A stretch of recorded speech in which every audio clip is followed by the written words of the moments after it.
I'm Sue and welcome to my channel. This is my first video, so have a bit of grace, but as you can probably tell from the title of this video, today I'm going to be talking about my process of potentially starting an art business.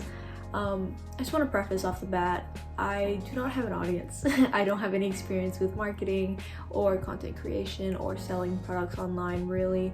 I love to illustrate, and to be able to monetize my art is a dream of mine, so I thought might as well start because I've been thinking about doing this for a while, but I feel like as a lot of artists could relate, there's quite a block that prevents us from taking that step, but I thought I might as well try. Why not? I just want to preface right off the bat, I do live next to an airport, as you can probably hear. There's a couple airplanes that might be going, in the background of this video, so I do apologize for that.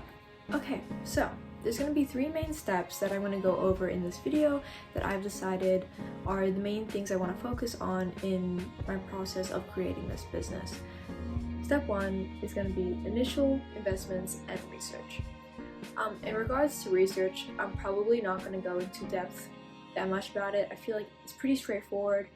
My research is pretty much just, analyzing other content creators and artists online just to see how they brand their products, what type of content they make, how the algorithm works, what sort of things they do to, create a brand for themselves and to market their art, what platforms do they use to market their art, all that type of stuff. I feel like that's pretty straightforward. I'm not gonna go into that too much. Okay, so in regards to initial investments, just to go over what I already have, obviously I've already got a desk set up here that I bought through, hobby gaming. I also have an iPad and I also have a laptop. I feel like that's a really solid start to have those really expensive things, and I'm really fortunate to already have those before deciding to start this business. In regards to investments I've made since deciding this, my biggest one's probably my printer, as you can see over here. That's the biggest investment I've made, and personally I think it was a really good decision. I know a lot of people outsource their stuff, but you can't really buy stickers and prints while outsourcing in small quantities. It kind of has to be bought bulk. Personally, as somebody who doesn't have an audience already existing or any real interest yet for my products, I don't feel like investing in a large quantity of stock is necessarily a good idea. I feel like being able to control how much I make and also control the process in which this is made, my products are made, is something I personally think makes more sense for me and my business. So, printer. Some other investments I've made is I've also bought some paper, so some fine art paper, both glossy and matte. I've also bought some sticker sheet paper with some adhesive laminate as well, just to waterproof the stickers. In regards to shipping, I've also got a couple products as well, such as craft envelopes to ship out my stickers, and also some rigid mailers for my prints.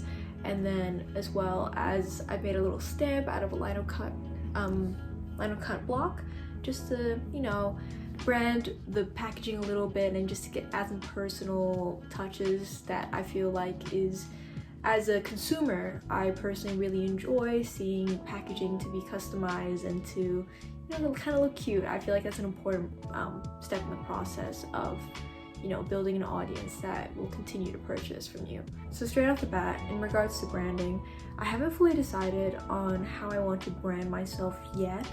A lot of my work does lean towards kind of playful, illustrative, kind of childlike in nature artwork. So I guess to a certain degree, I am leaning towards kind of that in terms of my branding, but I do believe my branding will change with time, and I think that's fine. I don't think necessarily everyone's gonna have a strong idea off of how they want to brand themselves. So I'm very open to the idea of changing in the future, but for the time being, that kind of illustrative, playful style is kind of what I want to stay with. But I'm still open to changing that. So in regards to making my own products, as I mentioned before, I've got a printer now, so everything is done, within my own home office. Currently, I'm only really interested in making A4 and A5 prints as well as stickers. Other products such as like, you know, keychains or desk mats or whatever, etc. I'm not really interested in that yet. I feel like I need to kind of build myself a foundation before I can start selling products like that, as they are harder to manufacture, and I don't personally believe I would ever manufacture those within my own home or space. Those are probably something I would outsource, but currently I'm just not interested in outsourcing anything, so I'm just staying within the lane of prints and stickers. So I just want to say off the bat, in terms of the art that I'm making, I would love to sell my original art, but I'm also a part of a lot of fandoms and communities where I would like to make art for those existing media, because realistically speaking, selling original art straight off the bat is going to be really difficult when you don't already have that crux of something that's already got an audience. So even though I'm not trying to make fandom work just for the sake of making fandom work, I am genuinely only going to make work for fandoms that I already enjoy and am part of. But it is quite helpful to have that existing audience to, you know, get some traction to my work. But the dream is also to do my original stuff, so I'm hoping to make a combination of both my original and fandom pieces, and then hopefully transition more to original as, you know, I gain an audience. But I probably will also continue to make fandom stuff from time to time because I personally really love making it, so that is the plan. Okay, finally, marketing. This is probably my weakest area in terms of knowledge and understanding. Marketing, though, unfortunately, is very, very, very important in starting a small art business. You can be the best artist in the world, but if you can't market your products, the truth is you're not going to sell, you're not going to be able to make a sustainable income from that, especially with social media and stuff like that. Unfortunately, to be an artist, you also have to be able to, you know, effectively share and market your stuff on social media. I am by no means an expert, hence why I have no audience. So also, hence why I am making this channel. You know, this channel is in itself a marketing strategy. I'm making this channel so that I can reach people, so that I can promote my products, so that I can, you know, grow an audience surrounding my work. I've only got an Instagram account that I post consistently on, but I'm not making content that kind of aligns with how the algorithm is currently working. I just post photos of my pieces, but truthfully nowadays, those don't work. You need reels, you need short form video content. That is what's successful on Instagram. You can't just be posting photos of your art anymore. That doesn't reach an audience. Some would debate YouTube isn't necessarily currently a popular way to, you know, grow an audience, because the art of long form content is dying, especially with the existence of TikTok now, which is another app, you know, I'll mention in a second. But I think YouTube really grows a genuine audience, like an audience that is being able to sit there and, you know, watch your videos for long periods of time, on a weekly or monthly or bi-weekly schedule. Like, people who can come back and consistently watch your content. I feel like it builds a really genuine audience. That being said, though, I'm definitely going to prioritize also posting on TikTok.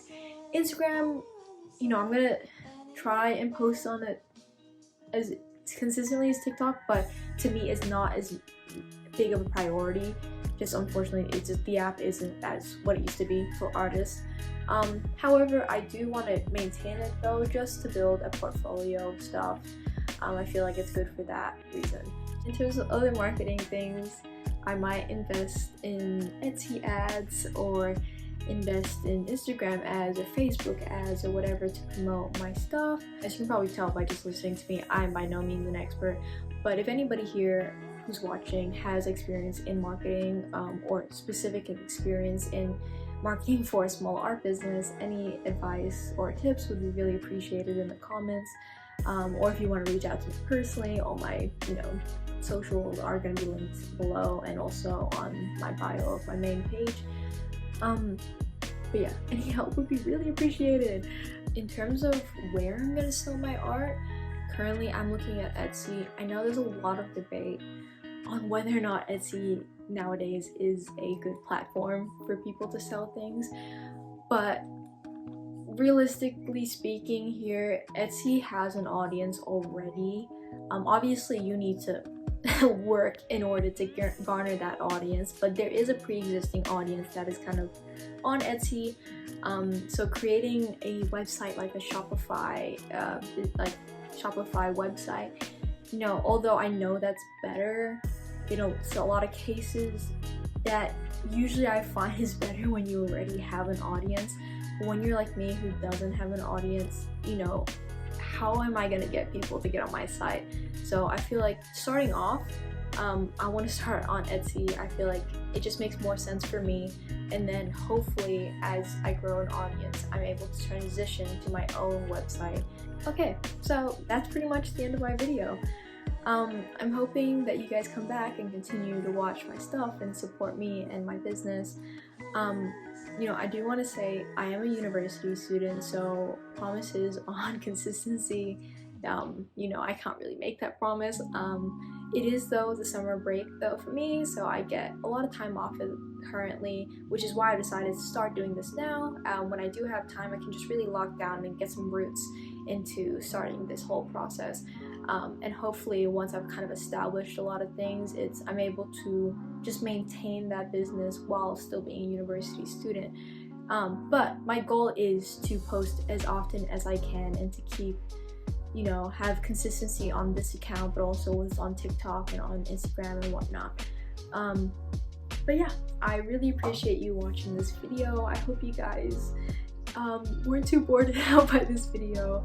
I try to make it as entertaining as possible, but you know, hopefully the more I post, the more I get used to this. Talking to a camera is really not something I'm used to, so but yeah, anyways, I really hope you guys enjoyed this, and see you guys soon. Bye!